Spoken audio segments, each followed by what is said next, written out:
谁来做客？欢迎来了。今日来到现场，同大家最久的是编剧导演钟幽灵，欢迎幽灵。大家好，我是钟幽灵。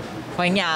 假使大家有看客家电视的戏剧啊，就会提供先前有一个绿金龟的模仿犯，好，一出手就有很好的成绩。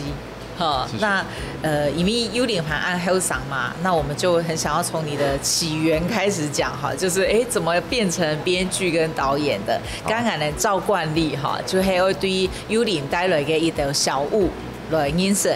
那我们请小助理好，先帮俺来提供幽灵带来的黑马的东西嘞。还有，DVD， 我们先来看这个。我想每个人家里都有一桶这个吧，就是我们这种年纪的哈，大家都会有。这应该 VCD 对不对？对。以前还是 VCD， 没 DVD 的年代哈。这个呢，现在不可以这样做哦。对。不过头摆，大家应该都会有。那这个是你的吗？对我刚刚你拿出来，我看我感觉好像我家是卖 DVD 的一样，对，很像是。对，这些都是算是我自己的收藏。我家这只是冰山一角，其实我家还有，就是我没有仔细算过，但是至少有自己目测至少有4000多部，就是那种 DVD 有好几桶，4000多部。对。我们要先那个声明哈，这个都是很久以前。对烧的，毕竟现在也没有 VCD 了。我们没有来贩卖，没有来贩卖。好，那怎么会有呢？这个就是我其实就是一个很爱看电影的人。然后呢，我以前从高中开始我最喜欢做的事就是去百视达或雅艺影音啊逛 DVD， 然后店员都会说你要找什么片，其实大家可能就是有指定的片想要去看，但我就是很喜欢在那边逛。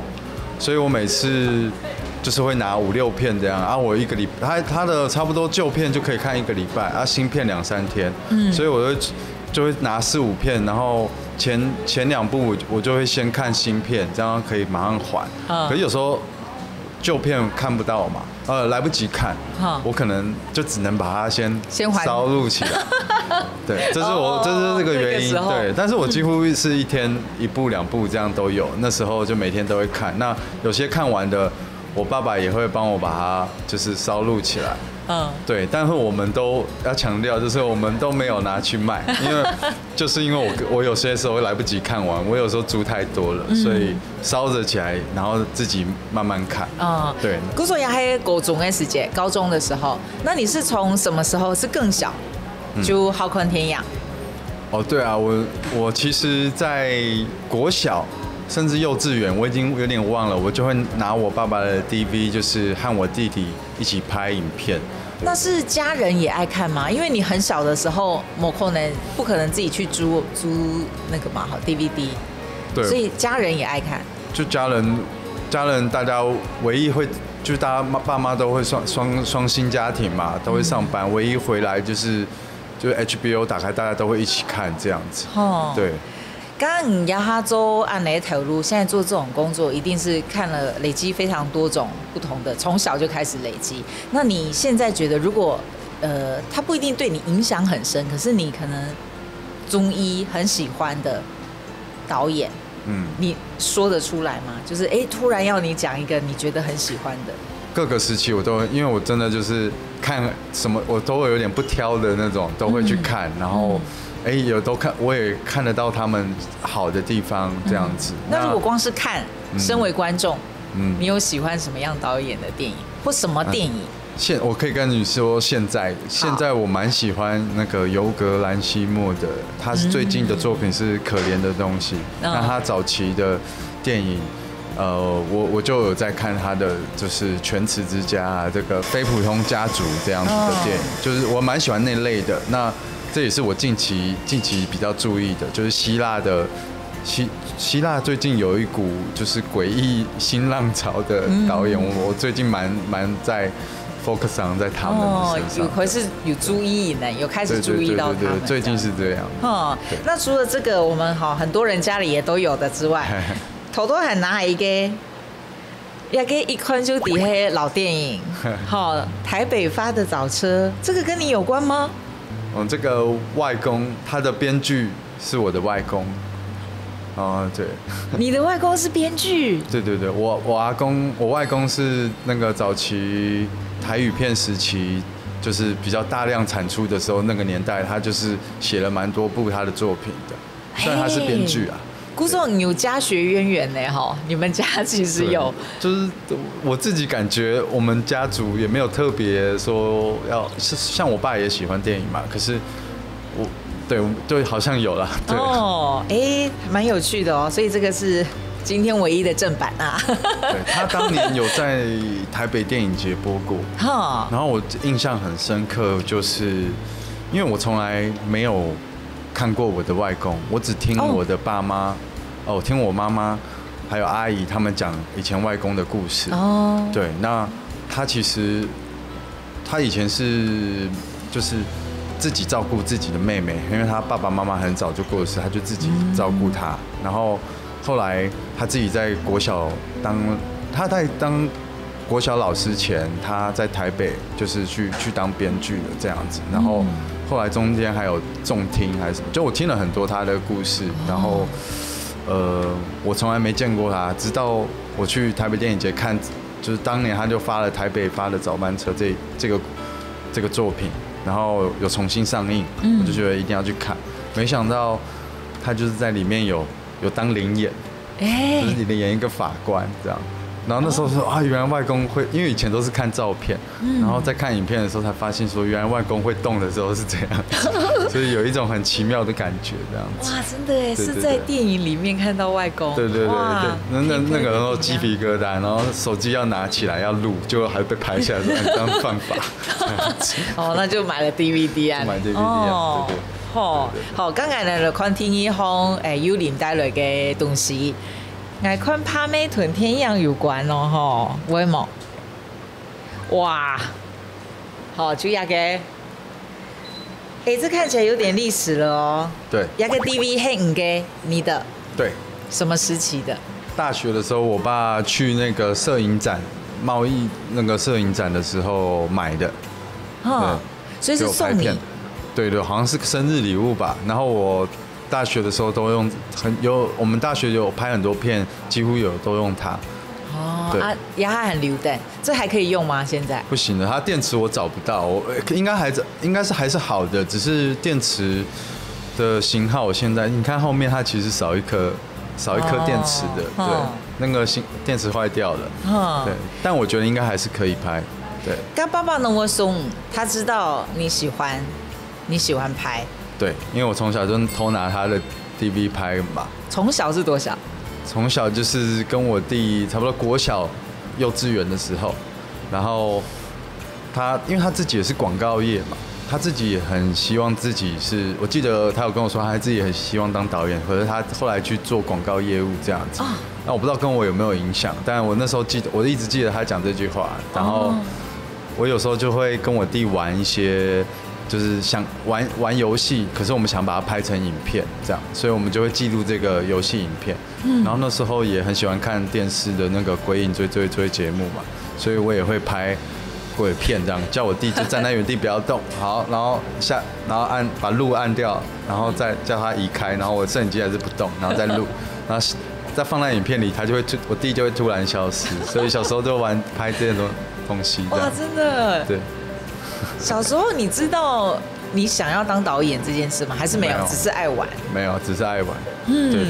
哇，你小时候就拍恐怖片？我觉得这样子给大家看，然后大家笑，我觉得蛮开心的。古早有本太嘎宽，就家人有看过。有看过，都会看过。所以你就负责拍，弟弟就是你的演员。对。然后高中以后，我就会。就是我们同学会约去宜兰玩啊，然后花莲玩，台湾的各个地方玩啊，我们就会带着那个 DV， 我爸的也可以，然后就是旅行，就玩一整天。大家在那个民宿的时候，就会接那个 DVD，然后接到电视上面，大家就重看。所以其实现在不是大家很流行动态嘛？我们以前那种看动态的方式就是看记录一天的方式，就用那样子看，这样。对，我就是那时候很喜欢用影像记录东西，这样。刚刚台后会拖大学是念电影了吗？对，我后来是世新广电电影组，这样。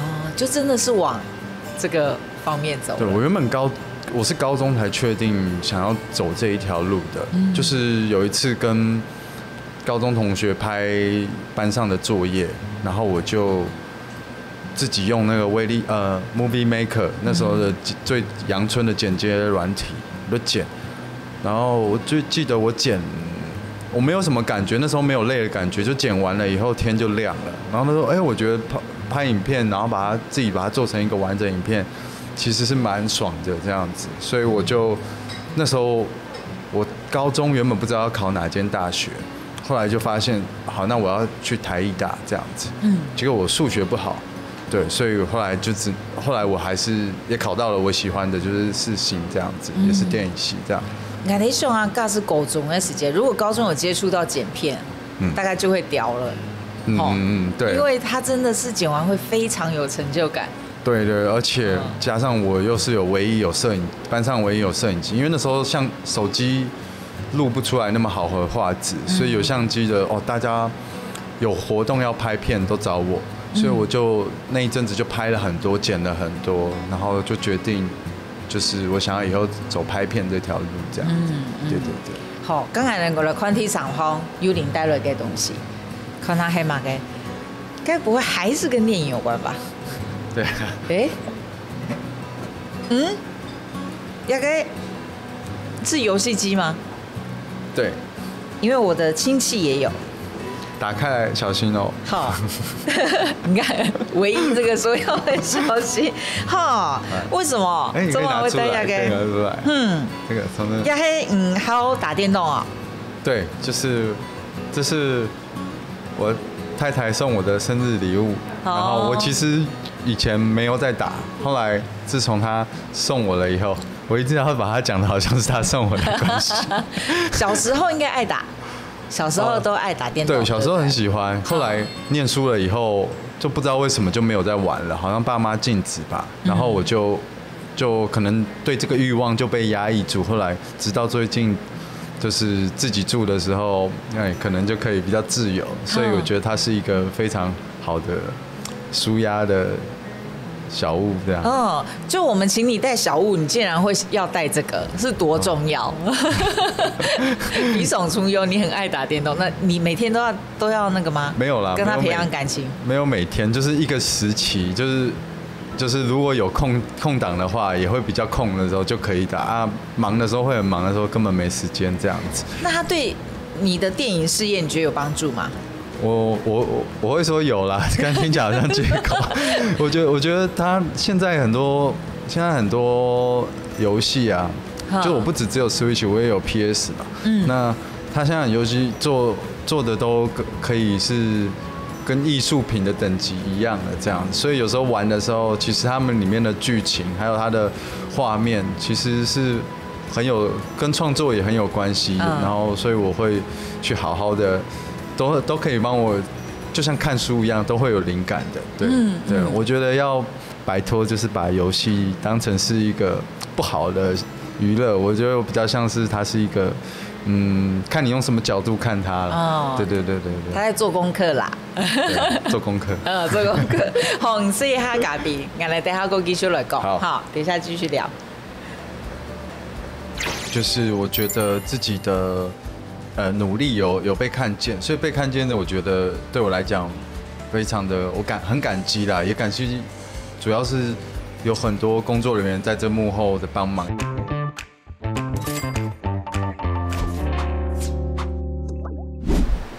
谁来做客？慢言来了，今日来了嘅呢係編劇拖延仲幽靈。到幽靈有講到可以對晚歲就規劃拍恐怖片，國小就可以拍恐怖片了。然後呢，真的是走電影這條路。然後其實，在客家電視的《綠金龜的模仿犯》算是第一部長片嗎？算是你的。第一部长片，对，算是。然后第一部长片其實就有幾好嘅成績哈，因為睇天使金鐘獎拿到嘅一個天使天陽獎，然後先前替一個沖繩的環太平洋國際電影節也拿到最佳影片，就應該都很出乎你意料，對不對？第一次出手就可以，那個是什麼心情啊？就是哇，又一個獎又一個獎。就是很感動，就是我覺得自己的努力有被看見，所以被看見的，我覺得對我來講非常的很感激啦，也感激，主要是有很多工作人員在這幕後的幫忙，一路走來其實有太多這些人，就是沒有他們其實也不會有這麼好的成績，所以我自己覺得這個獎也是因為他們。對啊，那我自己本身是非常覺得被鼓勵，所以我現在其實是很有信心去創作一些自己真的想要寫的東西。對我的創作來講，就是一個很大的支持，讓我更敢去創作這樣子。因為替擺長片呢出手，一定不知道自己會有什麼樣子收穫到什麼樣的成績嘛。冇想到評價那麼好，還有得到按多的獎。一定是非常大的肯定。可是你剛開始在做的時候，那個是什麼心情？就是緊張還是黑啊？我那時候在做的時候，其實我一直希望我不要去想那些緊張，因為我其實對，就是會有很大的緊張，但我逼自己就是讓他自己不想那麼多，就專心在因為我知道會有很多狀況，但狀況來的時候，我都盡量讓我情緒穩定，這樣，所以。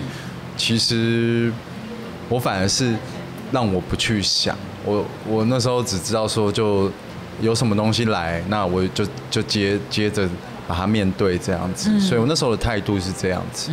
對。剛剛俺講到綠金龜的模仿犯，模仿犯，也個就是佢重要嘅利用嘅東西，就是伊啲一本書，都係高一峰老師嘅烏鴉少也都係第八嘅故事，然後伊啲。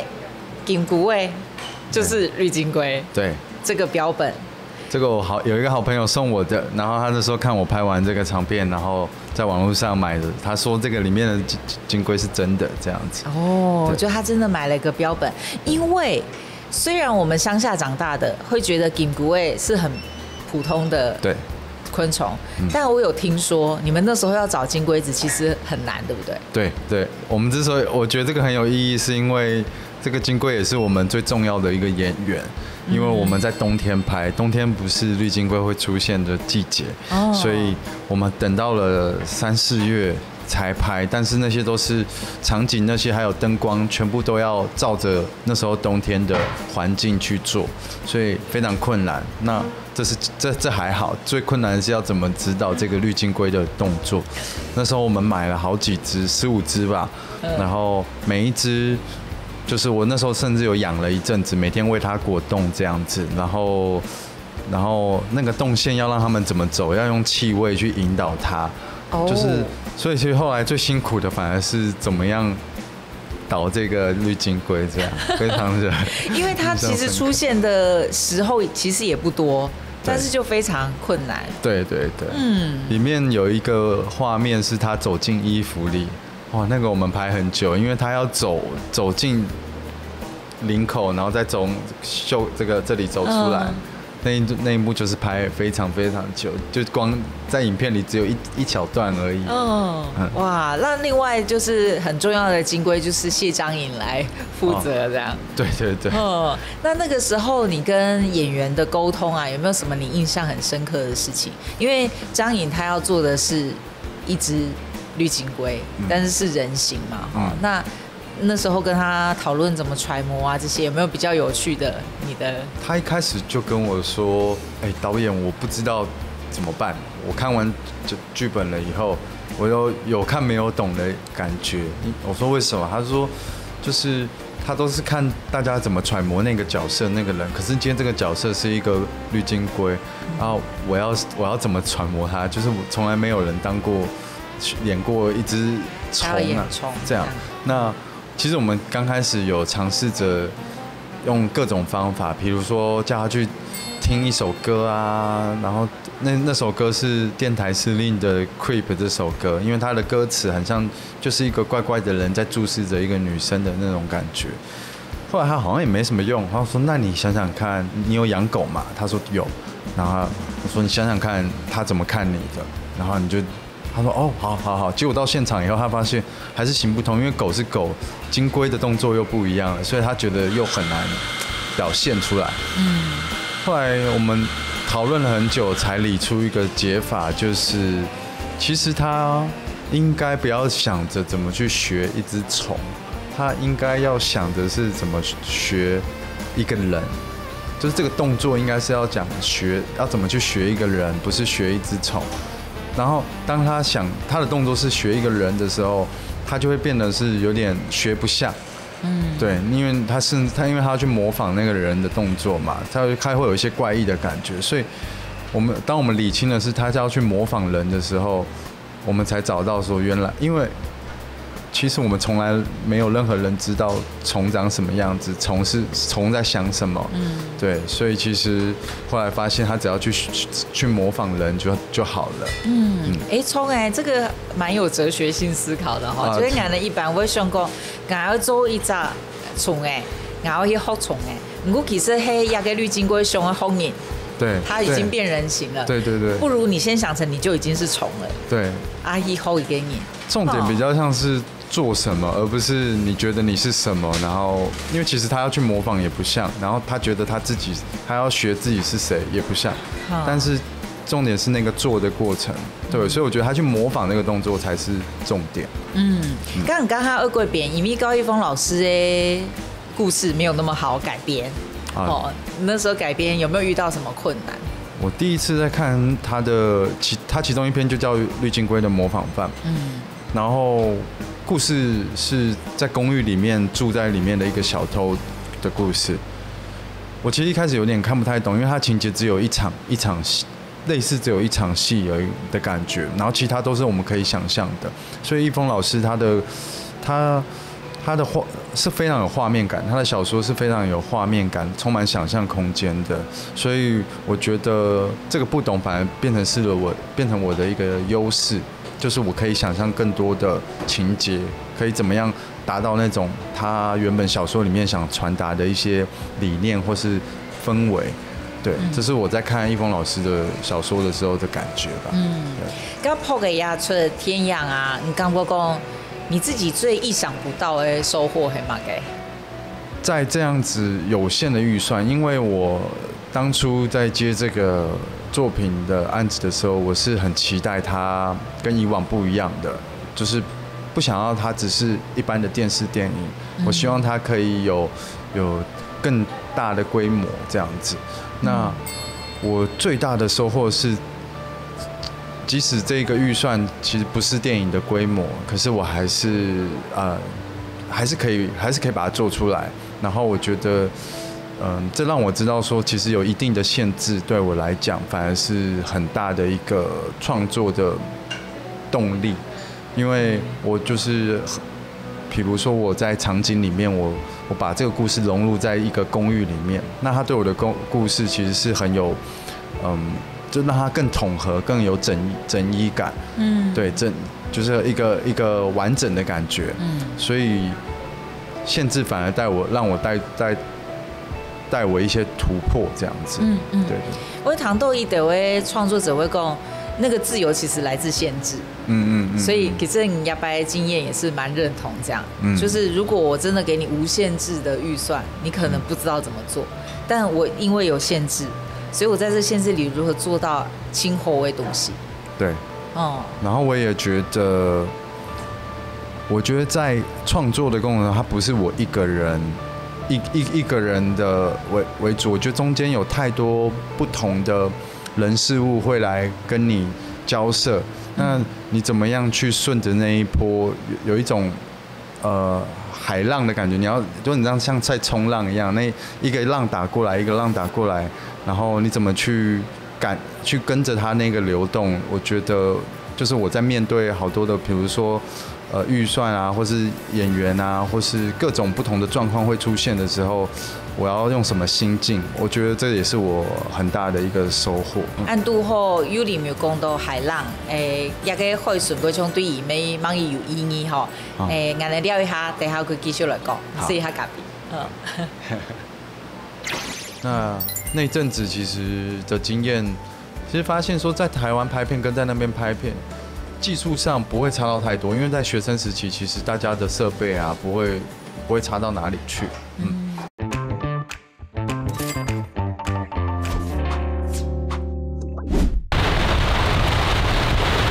小时候，我跟我爸爸的回忆，其实大部分都是在海边。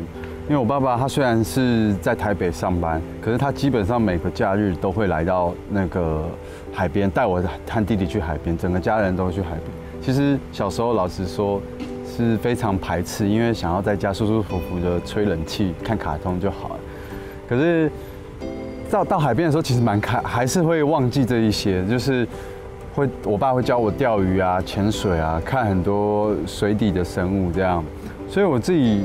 久了以后，我觉得这个对我小时候的回忆是蛮好的，然后也影响到我自己的创作。像我自己第一个的短片，就是拍跟钓鱼有关系的，叫做钓客。那个场景甚至就是我爸带我去的那个地方，所以其实我们在那个地方是充满回忆的。当时在拍摄的时候，我其实对那里的地理位置也都很熟悉，所以很好的找到了很多的敬畏这样子。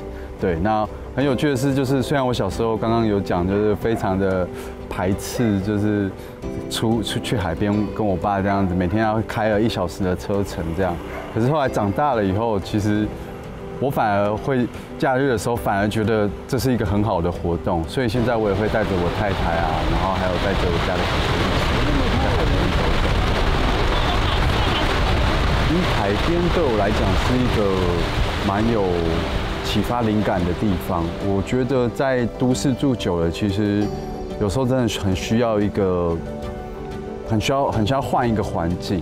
那我和我太太其实也一直在寻找这样的地方，所以我们也有往一些，其实我们有在规划未来，我们可以一起去找一个比较郊区的地方住下来，然后觉得对我的创作也很有帮助，因为自己本身也是比较习惯一个人工作。那现在在这一个，尤其疫情之后，其实远端也很方便，所以我们两个很认真的都在想，能不能一些地方，比如说像宜兰或是北海岸、基隆那些的地方，可以让我们找一个住家，这样，这是我们现在未来的一个期许。我这段时间在创作的时候，其实经济是非常的不稳定，不是那种像一般上班族这样。那他自己其实非常的独立，然后完全也不会去依赖到我，让我很自由的创作。那我觉得我的一些作品啊，还有一些成果，我觉得今天不是我一个人就可以达到。如果没有他在背后的支持的话，其实我觉得是非常难的。所以很谢谢他，就是非常的独立，然后也很支持我的创作这样子。先来做客慢言来了，今日来大嘴股嘅係邊橋討人仲幽林，頭多大家看到幽林有帶大家去到海邊。海邊其實好像是你這個創作蠻源頭嘅所在哈，蠻重要的地方。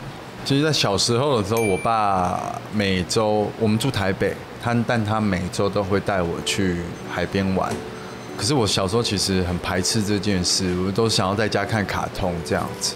對，那我每次去那就會非常在車路程中就是覺得，怎麼開那麼久，然後就覺得會暈車啊之類的，那時候很討厭這種感覺。然後，但是到海邊玩，其實和我在當下的時候，和我弟都忘記那個，其實就玩得很開心。我爸會教我們釣魚，然後我們會潛水、浮潛。那時候常常去北海岸這樣子，對。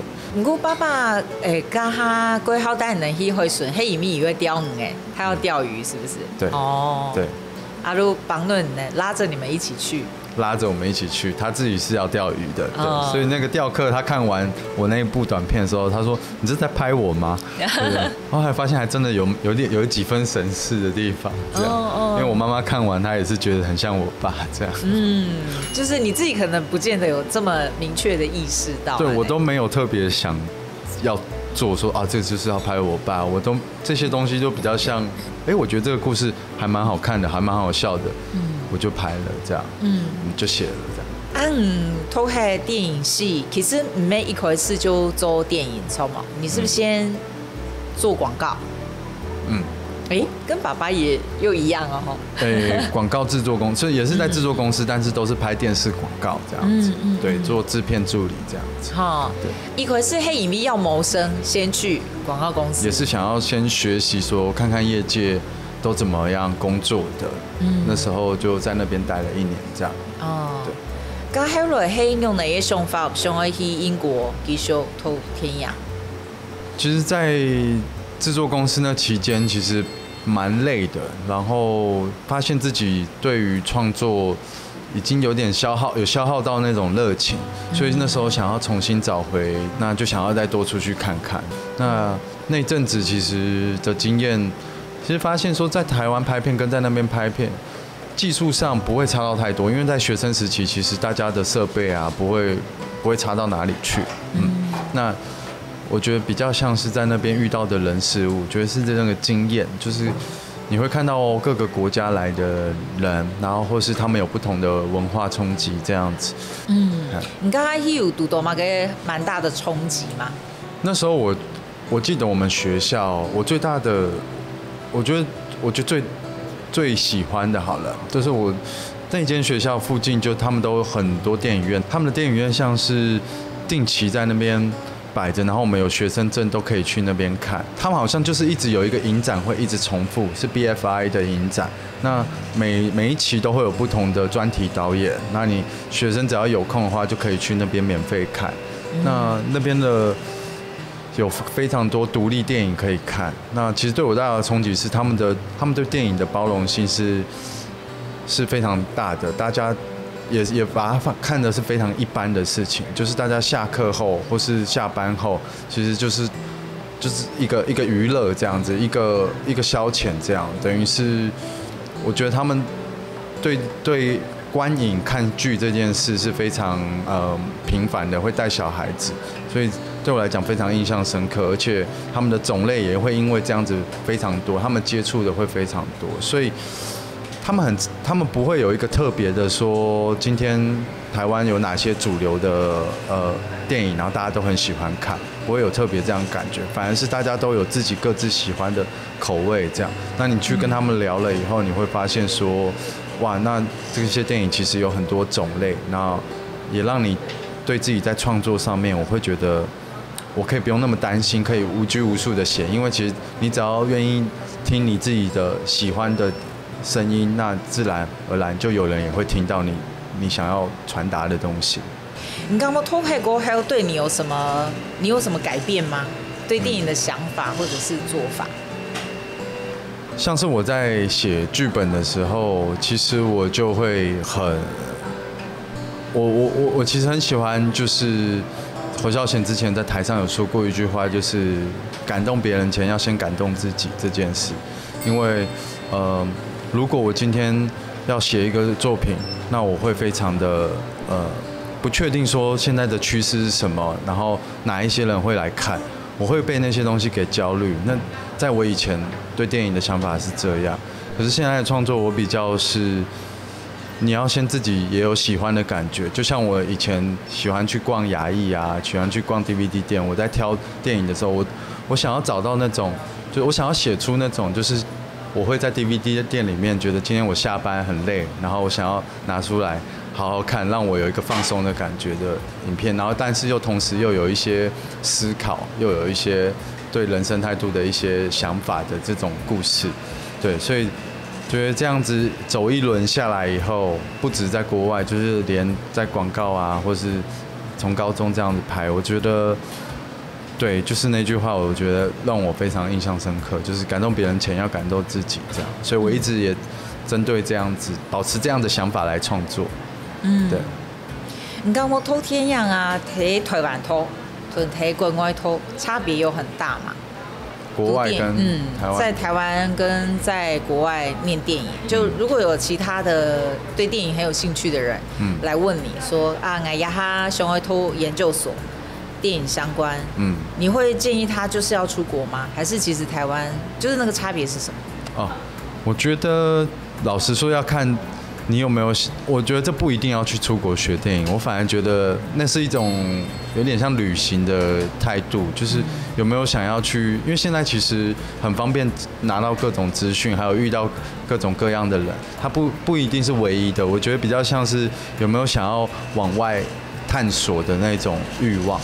对，所以有学生有一些人会来问我说，有没有需要去国外学电影这件事，我反而觉得不是最重要，是你其实你有没有想要去看看不同的世界？你有没有想要去偶尔订个机票去旅行一下？如果就是不见得，我知道存钱也很重要，可是我觉得有时候出去看看也很重要，所以我蛮推荐他们出去看看，但不一定要留学。对。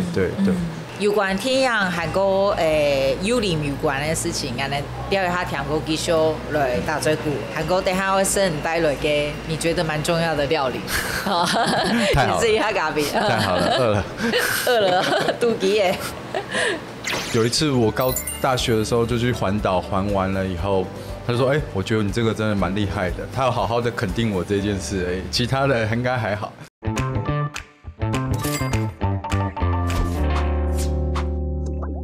接来做客慢言来了，今日来同我大嘴骨嘅迄边徛讨厌仲幽靈，也個劇團呢，來有好食嘅。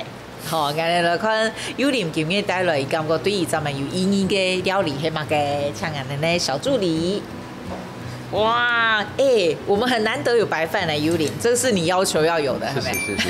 是。通常都只有菜，但是你還沒有講，有客家小炒嘛？客家小炒。你們家很常吃？我阿嬷以前常做，对，然後爸爸也會做。剛剛啊，那個幽靈都已經可以講，有後吃他就很高興哈，你先吃。OK， 等這句很久。貴中貴肚皮啊呢？真的要配飯了。很認真在吃呢。他要這樣拌着，我最喜歡這樣子拌着。古總黑板 C 小時候就很愛吃這個。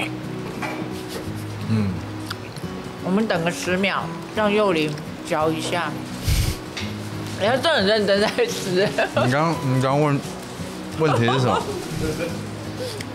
我說我感覺得出，你可以不用回答。我感覺得出你小時候就很愛吃這個。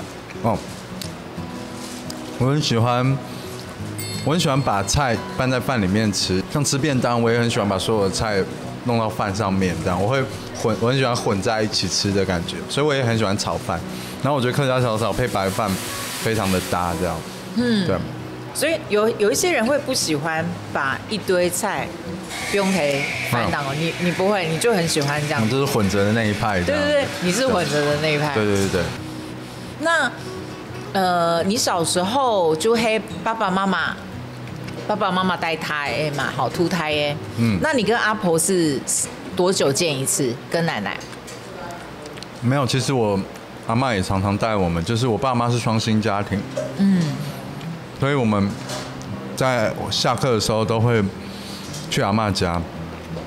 然後比較大一點的時候，我阿公也會來我們家煮飯給我們吃。對。所以其實阿嬷和阿公都有做菜給我們的回憶，這樣子。對，所以其實他們的菜色就是我小時候吃他們菜色長大，所以就很懷念這些菜，這樣子。爸爸媽媽就係你爸爸係廣告業務嘛？媽媽嘞？媽媽是做什麼？做貿易，國際貿易。對，然後一家胖普的公司這樣子。對。就係一般講的雙薪家庭。就會生意投入安內，然後下班他們就會回來，你們就會一起吃，可能阿公阿婆煮嘅菜。對。感覺你童年還蠻幸福的。你看爸爸好，爸爸做广告业务，那双薪家庭，我可爱冲控应该也不错。然后爸爸假日很爱钓鱼，会带你们去海边。又归号坤天养。感觉你童年好像蛮不赖的哈。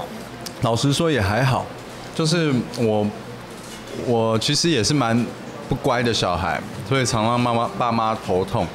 然后怎么头痛？你做了什么？就是其实我是班上蛮皮的那一类学生，就是我会成绩也不会是很好的，不爱读书，然后喜欢在做一些恶作剧、恶整老师啊这种的学生，对，就是皮的那一型。所以其实我小时候常常让我妈就是不开心这样子。对，那我爸其实也很容易就跟我妈吵架，所以其实也就是他们，所以家庭对我来讲那时候就是大家最快乐的时候就是一起，唯一不会吵架的时候就是坐在客厅一起看电影的时候，比较安静的时候，就是看 HBO 啊，那时候就是大家会比较感觉有比较和谐的感觉，但其他时候大家忙各的，然后有时候生活很接近嘛，就容易起口角，所以其实小时候，对我不算，应该说也不要讲幸福就哪里怪怪的，就是一个一般的，其实大家应该也常遇到这样子，对。你讲爸爸以前其实有想会做导演是爸爸的梦想，结果最后被你实现了。那他的反应是什么？他好像没有特别的。他当然很开心，他也有一直拍照，也有在他的社群上一直传这样子，但其实没特别跟我聊过这一件，特别说什么。我只记得他有跟我聊过，就是有一次我大学的时候就去环岛，环完了以后，他就说我觉得你这个真的蛮厉害的，他要好好的肯定我这件事，其他的应该还好。对，但我相信得奖这件事对他来讲应该对，他其实好像有写过说爸爸想做的是儿子帮我完成的，在脸书上面我想起来了，好像有。对，哇，对。跟妈妈呢？妈妈的反应是什么？妈妈就第二晚，我们第一次有来宾有第二晚呢。对，妈妈对你当导演还得奖的反应，黑马改，他就蛮感动，然后也是到处跟亲友说这样子。对，那。我自己也是觉得，这样子让他骄傲，其实也蛮开心的。就是小时候虽然很坏，可是现在长大，就是给他一个，也算是给他一个有一点光宗耀祖的感觉，这样。对。谢谢大家，谢谢大家。对。然后你现在也有家庭，然后你说你有养狗，对不对？我这边有一个，你们很特别的纪念品。对，这是在我们家很重要的一只狗，它叫米勒。那它现在不在了。对，那现在我养的是另外2只这样。那它跟我们就是在那个家有15年左右它是有一起住11年了这样子。对，然后后来过世以后，我太太就帮我画，用那个木烧画把它画成。再画在上面纪念，所以这是我太太有画的，做的好厉害哦。对，就是纪念，所以好像养狗狗对你的创作好像也蛮重要的，对不对？对啊，对我讲，像刚刚有提到，在创作上我都会觉得，狗狗是一种蛮单纯的一个生物，然后我就觉得它可以对比人有些时候复杂的情绪，对，所以我自己觉得人与动物之间的这种关系，其实对我来讲是，在创作上很有很大的一个启发。像我以前去钓鱼也好，或者都是跟都可以看到很多海底的生物，然后或是现在住顶楼，山边也常会飞来一些虫子啊、金龟啊，那都会有。就我觉得人跟生物的关系一直是我蛮好奇的，所以在影像里面，我也觉得把这样子的元素放在影像里面，我觉得非常的有趣。那我现在自己的新的作品也是在讲关于一个同名同姓的故事，然后他要怎么保护他自己的小狗这件事的故事，这样对，就正在开发，正在开发，我还有看到一个资料讲，因为有一张照，好像说有一张照片，国中同学一起的照片，跟黑莓有国中同学对你影响蛮大，哦，是他的过世吗？哦，就是除了刚刚讲动物对我的影响以外，其实我很早，对于我就是最早接触到死亡，是我国中有一个好朋友，然后我其实以前常常拿那个摄影机拍他，我们一起出去玩的时候都会录影，然后也拍了很多好笑的影像这样。然后后来大学以后他就突然离开，所以这件事也对我影响蛮大的，就是我怎么去看待一个对死亡的这个态度的，不管是从难过到开始严肃的看待，到现在比较像是比较想得透了，对死亡就是它是一种比较乐观，或是比较看得开的方式去面对它。对，所以等于是对我很多严肃的事情，我用什么角度，它带来的影响是什么？我觉得因为那件事让我有产生一些变化，比较对，从有这样的过程，对。呀哈，因为那个虽然不是很正规的第一部长片，不过也还算呐，哈，就会他用一个电视电影的规模，你把它做成一个电影的感觉，那个绿金龟的模仿犯，感觉如果那个提出的长片，好像就是会不会有点正式走上创作电影这条路的感觉啊？你有想说，我的下一步或者我接下来我想要成为什么样的创作者？对我而言，我很希望自己可以不要让自己不要预设太多立场。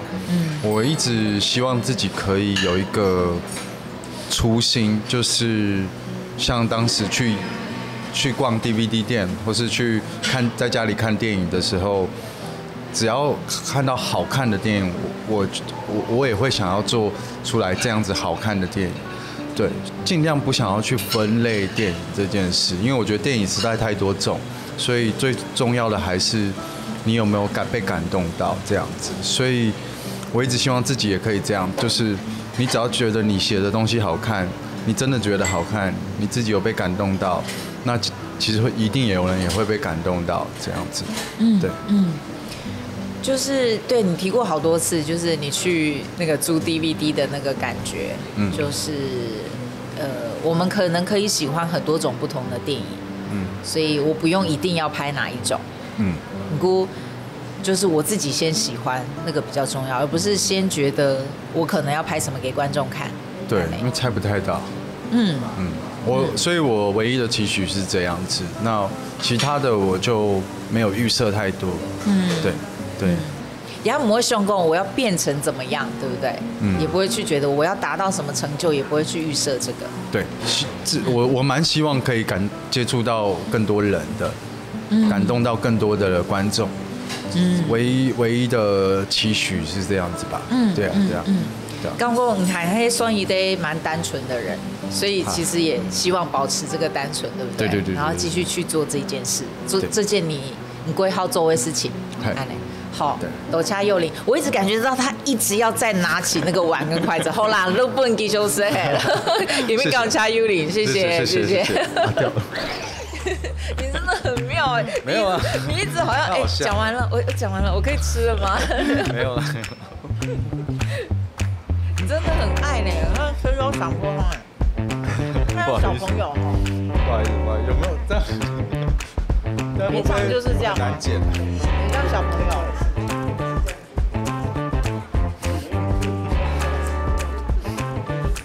他不会做啊，他没有做这个。